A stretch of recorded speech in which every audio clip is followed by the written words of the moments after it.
नमस्कार, मैं हूं संध्या और आप देख रहे हैं मेरा यूट्यूब चैनल फ्लोटिंग व्यूज।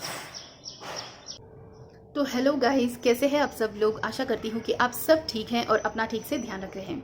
तो जैसे कि आप सब जानते हैं कि इस चैनल पर मैं लेकर आती हूं इंफॉर्मेशनल वीडियोस जो अपने इंडियन कल्चर की ओर प्रभावित करता है अपने देश की युवा को और इंडियन टेक्निक्स एंड ट्रेडिशंस की वैल्यू समझाता है। तो प्लीज़ गाइस, इस चैनल को सपोर्ट कीजिए और अपने फ्रेंड्स एंड फैमिली के साथ इस चैनल को शेयर कीजिए और मेरे सारे वीडियोस को कमेंट कीजिए, लाइक कीजिए और शेयर कीजिए और इस चैनल को सब्सक्राइब कीजिए। तो गाइज़, बिल्कुल देर नहीं करते हुए चलते हैं आज की टॉपिक की ओर। तो गाइज़, आज की वीडियो में हम डिस्कस करेंगे वास्तु के बारे में। तो आजकल बहुत सारे लोग इस वास्तु को लेकर बहुत गलत परसेप्शन में हैं। सोचते हैं कि वास्तु अगर ठीक नहीं है तो अपनी ज़िंदगी में जो भी प्रॉब्लम्स होती हैं या कोई भी प्रॉब्लम्स होती है तो उसे डायरेक्टली रिलेट करते हैं वास्तु के साथ। सोचते हैं कि वास्तु ठीक नहीं है तो इसीलिए हम सारे प्रॉब्लम्स फेस कर रहे हैं। तो देखिए, इस वीडियो में हम यही चर्चा करेंगे कि वास्तु क्या वाकई में इम्पोर्टेंट है, वास्तु का मतलब क्या है और क्या हमें वास्तु के अकॉर्डिंग ही अपना घर बनाना चाहिए। तो चलिए चलते हैं अपनी वीडियो की तरफ। तो देखिए, पहले हमें ये समझना होगा कि वास्तु का मतलब क्या है। वास्तु के बारे में कोई भी गलत राय रखने से पहले हमें वास्तु के बारे में समझना होगा कि ये कैसे काम करता है, किन चीज़ों को ध्यान में रख के एक वास्तु, एक बिल्डिंग की या कोई भी एक घर की वास्तु तैयार की जाती है। तो देखिए, वास्तु का मतलब है एक बिल्डिंग की इंजीनियरिंग और साइंस को मिलाकर कुछ चीज़ों को दृष्टि में रखकर एक बिल्डिंग की वास्तु तैयार की जाती है। जैसे समझ लीजिए कि सूरज कहाँ से आ रहा है, हवा ठीक से घर में फ्लो हो रही है या नहीं, और पाइपलाइन जो जहाँ से पानी फ्लो जो जो भी हम यूज़ करते हैं, वो पानी जो निकल रहा है घर से वो आसानी से ड्राइनेज लाइन में जा रहा है कि नहीं। सो ऐसे सारे चीज़ों को ध्यान में रखकर एक बिल्डिंग की वास्तु तैयार की जाती है।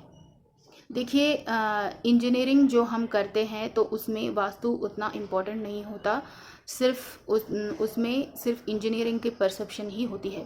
पर वास्तु में सूरज की लाइट और हवा का फ्लो, ये सब नज़र में रख के एक वास्तु तैयार की जाती है। तो देखिए, बहुत सारे लोग ऐसे सोचते हैं कि जो भी अपनी ज़िंदगी में पर्सनल प्रॉब्लम्स चल रही हैं, लाइफ में कोई भी प्रॉब्लम्स चल रही हैं, जो किसी को जॉब नहीं मिल रही है, किसी का हेल्थ ठीक नहीं है, किसी का कोई भी मतलब रिलेशनशिप ठीक नहीं है, कुछ भी अपने लाइफ में जो प्रॉब्लम चल रही है तो वो सोचते हैं कि वास्तु ठीक नहीं है। और बहुत सारे पंडित भी यही उन्हें मशवरा देते हैं कि आपका बिल्डिंग का वास्तु ठीक नहीं है तो इसीलिए आपके लाइफ में इतने सारी प्रॉब्लम्स चल रही हैं। तो ये गलत डिसीजन के कारण बहुत सारे लोगों ने अपना एक रॉन्ग परसेप्शन बनाया रखा है। लेकिन देखिए, ऐसा बिल्कुल भी नहीं है। अपनी ज़िंदगी में जो पर्सनल प्रॉब्लम्स चल रही हैं उनको वास्तु से कोई भी रिलेशन नहीं है। देखिए, आपको बस ये एक पॉइंट समझना होगा कि वास्तु यानी इंजीनियरिंग है। देखिए, वास्तु में ये सब कुछ देखा जाता है कि सूरज की रोशनी ठीक से आ रही है या नहीं। देखिए, जब तक अंधेरा होता है तब तक हमें सूरज की रोशनी काफ़ी होना चाहिए कि अपना दिन चलाने के लिए। तो चाहे आप किसी भी बेडरूम में हो, कहीं पर भी, घर के किसी भी कोने में हो, ये देखा जाता है कि सूरज की रोशनी पहुंच रही है या नहीं। और हवा, जो हवा जो घर में रोटेट करती है, वो हवा का ऑक्सीजन, मतलब हवा यानी ऑक्सीजन ही है ना, तो ऑक्सीजन ठीक से फ्लो हो रहा है या नहीं। देखिए, हाँ, आप सबको पता ही है कि हमें विटामिन डी चाहिए जो सूरज से मिलती है, ऑक्सीजन चाहिए जो हवा से मिलती है। तो ये सारे पॉइंट्स दृष्टि में रख के एक वास्तु को डिज़ाइन किया जाता है। तो ये सिर्फ और सिर्फ इंजीनियरिंग और साइंस है, इसका आपकी पर्सनल प्रॉब्लम से, आपके लाइफ के प्रॉब्लम से कोई लेना देना नहीं है। तो आप ये मत सोचिए कि कोई भी पूजा कर लेंगे, अगर ये घर चेंज कर लेंगे तो अपने लाइफ में जो भी प्रॉब्लम्स चल रही हैं वो समाप्त हो जाएंगी। ऐसा बिल्कुल भी नहीं है।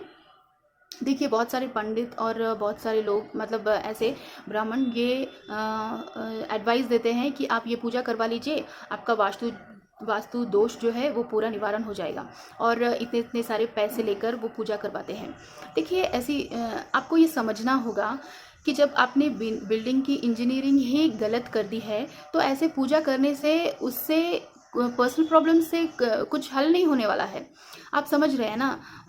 आप एक दिन पूजा कर लेंगे, ओके, तब तक की कोई भी नेगेटिव एनर्जी है वो निकल जाएगी, ओके, हम ये भी मान लेते हैं। लेकिन जो आपको डेली आपकी बॉडी को रिक्वायरमेंट है विटामिन डी की और ऑक्सीजन की और वाटर, रेन वाटर की, तो ये सारी चीज़ आप कैसे फुलफ़िल करेंगे। तो वास्तु ज़रूरी है, लेकिन इन सब चीज़ों के लिए ज़रूरी है जो इंसान की रिक्वायरमेंट है। देखिए आप समझिए कि अपना ये जो बॉडी है, अपना शरीर है, वो पंचभूतों से बनाया गया है। हमको, इंसान को जीने के लिए सूरज की रोशनी, जल और क्या कहते हैं, ऑक्सीजन, ये सारी चीज़ें बेसिक नेसेसिटी है ना। तो इन सारी चीज़ों को दृष्टि में रखकर आप कैलकुलेट कर सकते हैं, या फिर कोई भी वास्तु एडवाइज़र जो भी होता है तो आप उनसे पूछ सकते हैं कि इन सब के लिए क्या सॉल्यूशन करें, क्या करें, ताकि आपकी बेसिक नेसेसिटी है जो वो पूरी हो सके। और देखिए आजकल तो लाइफ ऐसे हो गई है ना कि इंसान बाहर ही नहीं निकल रहा है। नहीं, कोरोना की वजह से भी नहीं, अगर कोरोना नहीं भी है तो भी हम सारा दिन या तो घर पे रहते हैं या फिर ऑफिस में रहते हैं। घर में भी हम सूरज से दूर ही रहते हैं, ऑफिस में भी हम सूरज से दूर ही रहते हैं। और जो घर से ऑफिस का सफ़र जो तय होता है वो भी कार में ही है। तो कोई सूरज, डायरेक्ट सनलाइट में कोई रह ही नहीं रहा है। तो हमें इस चीज़ की ध्यान में रखने की ज़रूरत है कि एटलीस्ट दिन में 20 मिनट्स भी हम अगर सूरज की डायरेक्ट रोशनी लें तो ये हमारे शरीर के लिए बहुत अच्छा होगा। और ऑक्सीजन जो है, देखिए कितना पोल्यूशन भरा हुआ है अपने एटमॉस्फेयर में।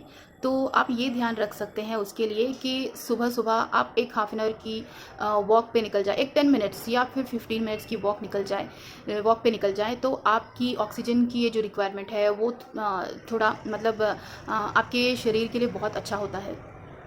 तो देखिए जिस किसी का भी वास्तु ठीक नहीं है, अगर उनके घर में बहुत ही अंधेरा है, अगर सूरज की रोशनी ठीक से नहीं पहुंच पा रही है, या फिर कोई भी मतलब हवा नहीं आ रही है, या फिर क्योंकि सिटीज़ में आजकल ना एक घर से दूसरा घर बहुत अटैच होता है और ठीक से हवा का फ्लो नहीं होता है, और घर के आसपास कोई पेड़ पौधे भी नहीं होते। तो ऐसे घर में जो रहते हैं तो उन लोगों को स्पेशली ये ध्यान में रखना चाहिए कि एक दिन में कम से कम एक आधा घंटा आप बाहर ओपन स्पेस में कहीं वॉक पे निकल जाए, जिससे आपकी विटामिन डी की कमी पूरी हो जाए और ऑक्सीजन की भी आपकी कमी पूरी हो जाए। देखिए जो गांव में रहते हैं उनके लिए वास्तु की कोई भी ज़रूरत नहीं है, क्योंकि वहाँ पर घर ऐसे होते हैं कि घर के आसपास बहुत बड़ा स्पेस होता है, खुले में होता है घर। तो घर के चारों तरफ से भी रोशनी आती है, ठीक अच्छे से हवा आती है, पोल्यूशन नहीं होता है।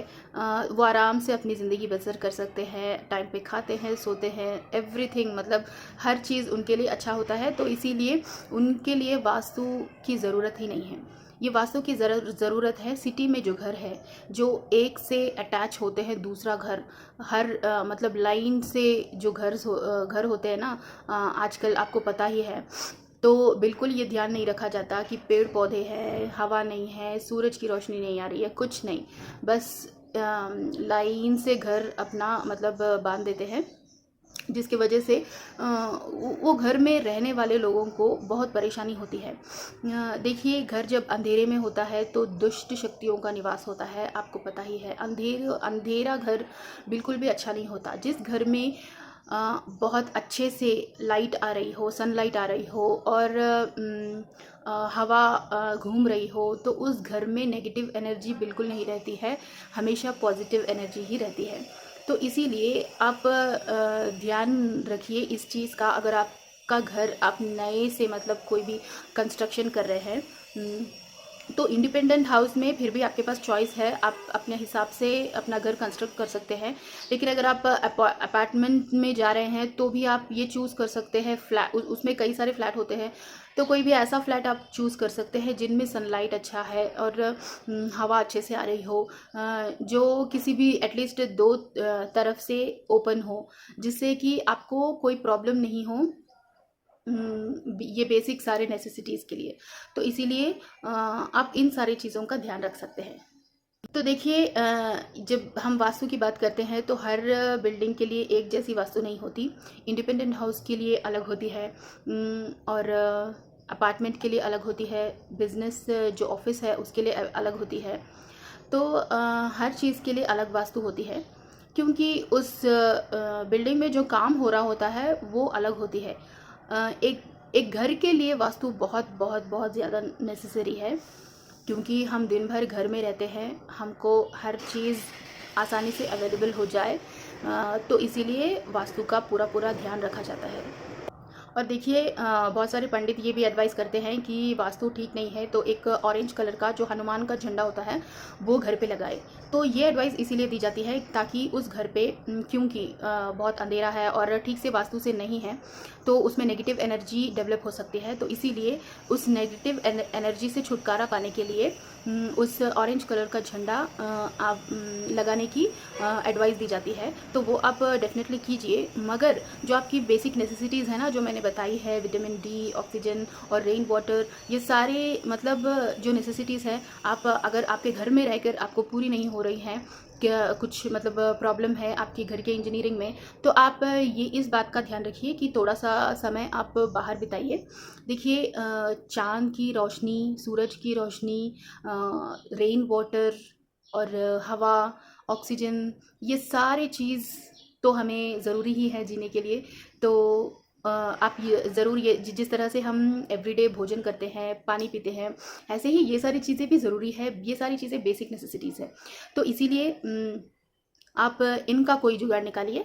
तो आप ये ध्यान में रखिए कि आपके सारे बेसिक नेसेसिटीज़ जो भी है तो वो पूरी हो रही हैं। तो आजकल इसीलिए इतने ज़्यादा हेल्थ इश्यूज़ आ रहे हैं, क्योंकि इंसान धूप में नहीं रहना चाहता, बाहर नहीं घूमना चाहता, वॉक नहीं करना चाहता, अच्छे से ऑक्सीजन नहीं लेना चाहता, बारिश में नहीं भीगना चाहता, है ना। ये सारी चीज़ें करते रहेंगे तो ही हमारा हेल्थ बहुत अच्छा रहेगा। देखिए, नेचर से हमेशा कनेक्टेड रहना चाहिए। ये सारी चीज़ें नेचर है, इससे हम दूर नहीं हो सकते। इसी ने तो हमें बनाया है। तो इसीलिए आप इस चीज़ का ध्यान रखिए कि हमेशा नेचर के करीब होना चाहिए, तो तभी हमारा हेल्थ भी अच्छा होगा, हमारा मतलब कॉन्शियसनेस भी अच्छा होगा, हमें पॉजिटिव एनर्जी मिलती रहेगी और हम अपने काम पर भी कंसंट्रेशन कर पाएंगे। तो यही था आज का वीडियो। तो ज़रूर मुझे कमेंट करके बताइए कि कैसी लगी है आपको, आज की वीडियो अच्छी लगी है या नहीं। तो डेफिनेटली इस चैनल को सब्सक्राइब कीजिए और मिलते हैं नेक्स्ट वीडियो में। तब तक के लिए धन्यवाद।